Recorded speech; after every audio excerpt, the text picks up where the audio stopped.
The market square of Adekunle village fell silent as Chief Adewale collapsed to the ground, foam bubbling from his lips. His trembling hand still clutched the half-eaten fruit he'd purchased from Mama Kemi's stall just moments before. Women screamed and scattered as his body convulsed violently on the dusty earth. Within seconds, 2 more people dropped, a young mother and an elderly trader, both writhing in agony. "It's the fruits," someone shouted. "The fruits from Mama Kemi." But when the villagers turned toward her stall, the woman who had sold produce there every market day for 15 years had vanished. Her baskets remained, overflowing with the most beautiful mangoes, oranges, and strange purple fruits no one had seen before. Those purple fruits, she'd introduced them only 3 weeks ago, calling them a special delicacy from her late grandmother's secret garden. The village healer, Baba Tund, rushed forward to examine the victims. His weathered face turned pale as he inspected the purple fruit still in Chief Adewale's grip. "This is not fruit," he whispered, his voice trembling. "These are death caps. Poisonous mushrooms carved and painted to look like fruit." Panic erupted through the marketplace. How many people had already bought from Mama Kemi today? How many families were eating her fruits at this very moment? Young Chioma pushed through the crowd, her heart pounding. Just yesterday, she bought a whole basket of those purple fruits for her family's dinner. Her little brothers, her pregnant mother, they'd all eaten them last night. But they were fine, weren't they? Unless the poison worked slowly, creeping through the body like a silent snake. The healer's assistant began checking pulses. "Chief Adewale is dead," he announced, his voice breaking. "The others, I don't know if they'll survive the hour." Chioma's mind raced. 3 months earlier, Adekunle village was a different place. Mama Kemi's fruit stall was the heart of the marketplace, always surrounded by laughing children and gossiping women. Her daughter, Folktale, worked beside her every day, their identical smiles brightening even the hottest afternoons. They were inseparable, finishing each other's sentences, sharing secret jokes that made customers smile even when they didn't understand the humor. Chioma had known Folktale since they were children, running through cassava fields and swimming in the village stream. They were like sisters. So when Folktale started acting strange, Chioma noticed immediately. It began with the cough. A small thing at first, barely worth mentioning. But within 2 weeks, Folktale was struggling to breathe, her skin turning gray as ash. Mama Kemi took her to every healer in the village and 3 towns beyond. Nothing helped. The girl was wasting away, her body rejecting every remedy, every prayer, every desperate attempt to save her. "There's a man," Folktale whispered to Chioma one evening, her voice barely audible. They sat outside her family's compound, the setting sun painting the sky blood red. "In the forest, past the old Irako tree. Mama doesn't know I found him." "What man?" Chioma asked, gripping her friend's skeletal hand. "He says he can cure anything. For a price." Folktale's eyes gleamed with fever, and something else. Something that made Chioma's skin crawl. "He gave me something to eat. A root that tasted like metal and earth. He said it would make me strong again." "Folktale, you shouldn't." "But it didn't make me strong, Chioma." Tears streamed down Folktale's hollow cheeks. "It's killing me faster. And now he comes to me in dreams. He says Mama has to pay what I owe. He says there's only one." The purple fruits appeared exactly 1 week after that mysterious meeting. Mama Kemi announced them with pride, displaying them on a special wooden tray at the front of her stall. They were beautiful, unlike anything the villagers had seen before, with skin that shimmered between violet and deep blue, depending on how the light caught them. "My grandmother's secret," Mama Kemi explained to curious customers, her voice honey-sweet. "She grew them in a hidden grove, shared the location with me before she died. They're sweeter than any mango, more refreshing than any orange. And they bring good fortune to those who eat them." The first customer was old Papa Benga, who bought 3. He returned the next day, claiming his chronic back pain had vanished. Word spread quickly. Soon, everyone wanted Mama Kemi's miracle fruits. She raised the price, but still they came. The fruits were expensive, but people gladly paid, believing they were buying health, luck, prosperity. Chioma watched all of this with growing unease. She remembered Folklate's final words, the strange man in the forest, the change in Mama Kemi's eyes. Something was terribly wrong, but she had no proof, only a gnawing fear in her gut. Then the dream started. Chioma would wake gasping. Images of Folklate burned into her mind.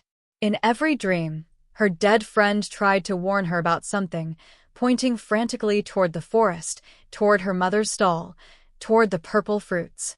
But Chioma could never hear the words, only see Folklate's mouth moving desperately, tears of blood running down her face.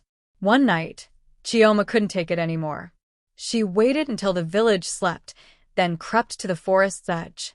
Past the old Irako tree, Folklate had said. The moon was full, casting silver shadows through the leaves.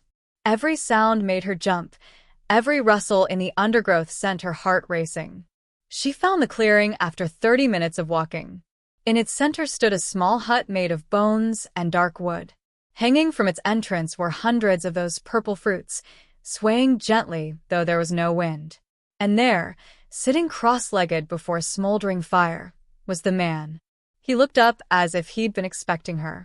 His face was ageless, neither young nor old, with eyes that reflected the firelight like an animal's. Chioma, he said, though she'd never told him her name. You want to know about Mama Kemi's fruits? About the bargains she made? What did you do to her?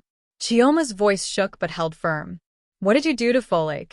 The man smiled, revealing teeth that seemed too sharp, too many. The girl came to me seeking life. I gave her a taste of power, of immortality. But she was too weak to pay the price. So her mother pays instead. He gestured toward the hanging fruits. These are not poison, child. Not yet. They're seeds. Seeds of death. Everyone who eats them owes me something. A year of life, a treasured memory, a piece of their soul. Small prices they don't even notice at first. And when they can't pay? Chioma whispered. Then the fruit shows its true nature. Then I collect what's owed. In 3 days' time, the harvest comes due. Everyone who's eaten Mama Kemi's fruits. Chioma stood frozen, her mind racing through every possibility. The black fruit pulsed in the man's palm like a living heart. She thought of her mother, her little brothers, everyone in the village who'd eaten Mama Kemi's purple fruits. She thought of Folklate, her best friend, whose desperation had started this nightmare. No, she said finally, her voice stronger than she felt. I won't make your evil bargain. There has to be another way. The man's smile faded. Foolish girl. You condemn your people to nothing, Chioma interrupted. She pulled out the small Bible her grandmother had given her, the one she carried everywhere. My grandmother taught me that darkness fears light, that evil thrives on fear and secrecy. You have power because people come to you in secret, ashamed and desperate. But what happens when everyone knows? When the whole village stands together? She turned and ran, the man's angry shouts echoing behind her. She ran faster than she'd ever run in her life, bursting from the forest just as dawn broke over Adekunle village. Without stopping, she went straight to the village square, to the giant drum used only for emergencies, and began beating it with all her strength. People poured from their homes, confused and frightened. Chioma told them everything. About Folklate's visit to the forest man, about Mama Kemi's bargain, about the purple fruits and the debt that would come due that very day. Some laughed, some called her crazy, but many remembered their own strange dreams, their own nagging doubts about those miraculous fruits. Chief Adewale, who'd eaten more of the purple fruits than anyone, turned pale. If this is true, what do? We face it together, Chioma said. We go to Mama Kemi. We make her confess. We break this curse not with another dark bargain, but with truth and unity. And that's how they found themselves at the marketplace hours later, confronting Mama Kemi together. The woman tried to deny everything, but when the entire village surrounded her stall, when they began examining the purple fruits more closely, her resolve crumbled. She fell to her knees, sobbing, and confessed everything. He promised to bring Folklate back, she wept. He said if I fed the village his fruits, collected enough debts, he'd return my daughter to me. I just wanted my baby back.